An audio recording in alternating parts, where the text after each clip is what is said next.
This is the story of how one quiet street, one unassuming home, and one unexpected neighbor turned a tranquil community into a crime scene. This is The Killer Next Door, A Quiet Street Turns Deadly. Don't forget to like this video, share with friends, and subscribe to Twisted Case File. This is Oak Ridge, a suburb where everyone knew your name, where decades-old trees lined curving roads, where on any morning you might see Lisa Parker watering her rose bushes, Robert Evans jogging with his headphones, and kids heading to the school bus stop. People came here for the serenity, for the community, for the promise of safety. I moved here 12 years ago with my husband and our 2 boys. The thing I remember most, it wasn't just how quiet it was, but how friendly. If you forgot your mailbox key, a neighbor would bring your paper. We didn't lock doors. We really believed nothing bad happened here. My kids played from fence to fence. We had barbecues, block parties. Halloween was huge. The whole street would decorate. No one double-checked locks. No one worried. In Oak Ridge, even the smallest gestures, a wave, a smile, built a sense of belonging. It was, for many, the American dream realized. Among the residents of Oak Ridge were the Johnsons. Michael and Jennifer, married for 20 years, parents to Ashley, 16. Beloved by neighbors, involved in local school events, church, and volunteer work. Michael taught at the local high school. Jennifer organized the neighborhood gardening club. They were the kind of people you'd expect to see in a Hallmark story. Friendly, giving. Jennifer always had baked goods for new neighbors. Michael coached Little League. Ashley had big dreams, wanted to study architecture. She was kind, quiet but with a spark. To everyone who knew them, the Johnsons' lives were woven into the fabric of the community. Few could imagine that on one ordinary morning, that fabric would be torn apart. Summers in Oak Ridge meant cookouts and sparklers. The Johnsons were always at the heart of it. Michael's booming laugh, Jennifer's lemonade, Ashley volunteering to paint faces for the younger kids. They were the family everyone wanted next door. You knew if something went wrong, they'd help. Michael once helped me jumpstart my car at midnight. Jennifer brought soup when I had the flu. They were just good people. Nothing about the Johnsons hinted at the horror that was to come. Nothing about Oak Ridge prepared anyone for the day its calm would shatter. From the church hall to the PTA, the Johnsons poured their energy into the community. Even when they faced personal struggles, like Michael's workload or Ashley's teenage anxieties, they remained pillars of stability for others. I still remember Michael helping organize the neighborhood watch after a string of car break-ins a few years ago. He was proactive. He cared about safety. Ironically, he probably did more than anyone to keep this place safe. It was, by all appearances, a perfect picture. Happy families, supportive neighbors, a sense of trust. A place where danger seemed distant, almost unthinkable. But danger was already among them. And soon, everyone would know his name. Just 2 doors down from the Johnsons lived Brian Anderson. By most outward measures, he blended in. He waved when people passed by. He kept his yard tidy. He attended the community potluck dinners. Never missed a homeowners meeting. Brian appeared normal. Quiet. Polite. Didn't bother anyone. He would smile, say hello. Occasionally help someone carry groceries. We never thought twice about it. Yet beneath the veneer of normalcy, Brian Anderson carried a lifetime of private frustrations and resentments. Brian had moved to Oak Ridge 4 years earlier after a messy divorce. He'd kept to himself more than most. Friends from his past described a man who had always struggled with social connections. In the staff room, he'd seem stressed, sometimes flinch at loud noises. We joked about it, but looking back, there were times he left early, citing anxiety. There were rumors, but nothing concrete. There were also complaints. Noise arguments with neighbors, property line disputes, small things most shrugged off. I remember once he came over about our dog barking. He wasn't rude exactly, but he seemed wound up. I told him we'd keep the dog inside at night. He just stood there for a moment, staring. It gave me chills. In public, Brian was unremarkable, but privately his writings revealed growing anger. Police would later find a journal filled with grievances, small slights, perceived insults, and increasingly violent fantasies. When we look at these cases, we often see a pattern of isolation feeding resentment. Without supportive relationships, frustrations turn inward, then outward. It's not an excuse, but it's a warning sign. In hindsight, the warning signs were there. But in a community where everyone seemed kind, few wanted to believe a neighbor could be dangerous. Neighbors later recalled seeing Brian pacing late at night, shouting heard through thin walls. Yet no one called police, no one knocked on his door. In Oak Ridge, confrontation was rare. We chalked it up to stress. Everyone gets stressed. He'd been through a divorce.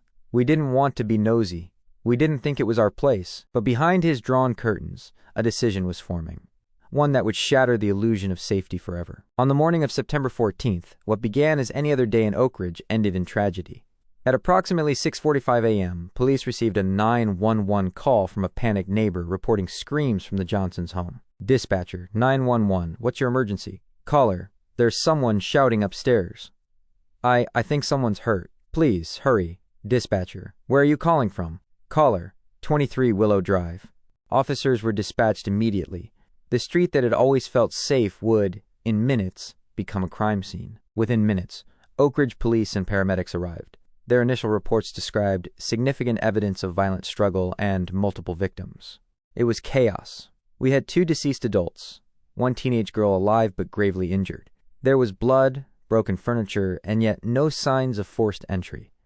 That told us right away, whoever did this was either invited in or had access. Investigators found Michael and Jennifer Johnson upstairs, both dead from multiple stab wounds.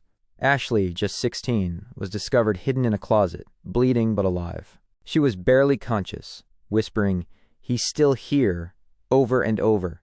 We got her out as fast as we could. As Ashley was rushed to the hospital, the immediate question loomed. Was this a random act, or had the Johnsons been targeted? By mid-morning, word had spread.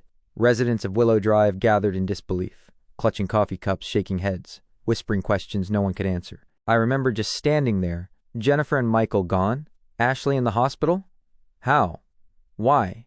We all looked at each other like we'd woken up in someone else's nightmare. This was our safe street. We were supposed to be immune to this stuff. That was the illusion we'd been living in. As the shock set in, detectives began assembling the pieces. No forced entry, valuables left untouched. This wasn't a burglary gone wrong. This was personal. We always start by looking close. Family, friends, neighbors. Who had a grievance? Who had access? You don't want to think it's someone next door. But the evidence told us to look exactly there. Detectives immediately treated the Johnson murders as a priority 1 case. With a surviving witness and a quiet neighborhood full of potential eyes and ears, the department had leads to follow. We knew time was critical. Whoever did this was either still in the area or planning to leave. We canvassed every house on Willow Drive within hours. Witness statements painted a picture. A lone figure seen pacing near the Johnson home late at night. Raised voices. A dark hoodie. A silver sedan parked irregularly 2 doors down. The night before, I saw Brian Anderson out on his porch, just standing there.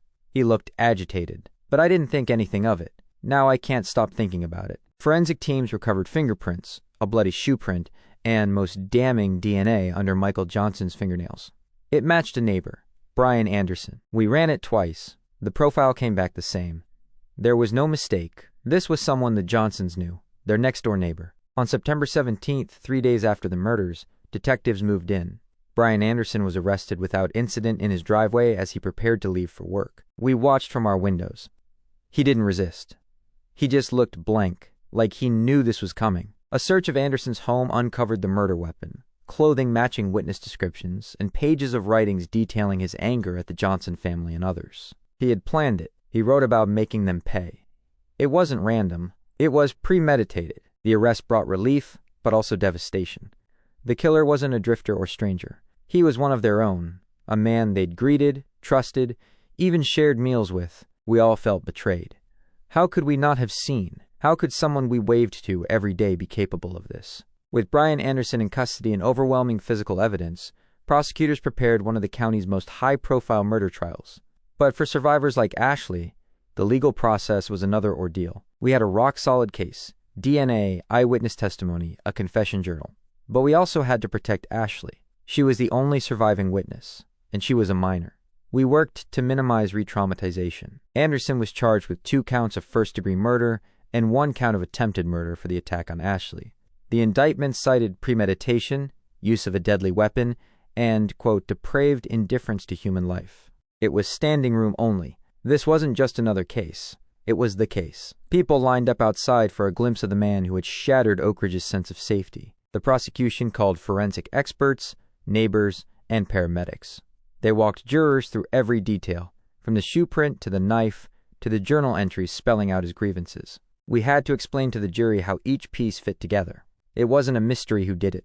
The question was why, and whether the jury would see it as deliberate. The defense painted Anderson as a deeply troubled man suffering from mental illness, claiming the attack was a spontaneous breakdown rather than a planned killing. We argued he needed treatment, not a cage. But the evidence of planning was hard to overcome. In the most emotional moment of the trial, Ashley described waking to her parents' screams, hiding in a closet, and seeing Anderson's face through the slats of the door. He looked right at me. I thought I was next. I don't know why he spared me. Her testimony cemented the narrative of a targeted, deliberate attack.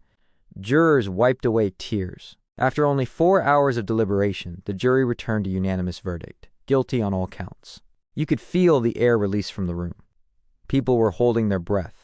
Justice, at least in a legal sense, had been served. Citing the brutality and premeditation of the crimes, the judge sentenced Anderson to life in prison without the possibility of parole. No sentence can bring Michael and Jennifer back, but at least we know he'll never walk free. Months later, the people of Oak Ridge began to reclaim their street. Neighbors formed a safety committee. A scholarship in Michael and Jennifer's names was established for local students. The park where Ashley used to play was renamed Johnson Park. It's not the same street. It'll never be. But we're closer now. We look out for each other. We learned the hard way that evil doesn't always look like a stranger. Ashley recovered slowly, both physically and emotionally. She went on to study architecture, fulfilling the dream she'd once sketched at the kitchen table with her mom looking on. I want my life to honor them. I don't want to be defined by what he did. I want to build, not destroy. Willow Drive looks peaceful again. But the residents know peace is not a guarantee. It's something you protect. The Johnson story remains a cautionary tale of how violence can hide in plain sight. This is The Killer Next Door, A Quiet Street Turns Deadly. Thank you for watching, and don't forget to like, share with friends, and also subscribe.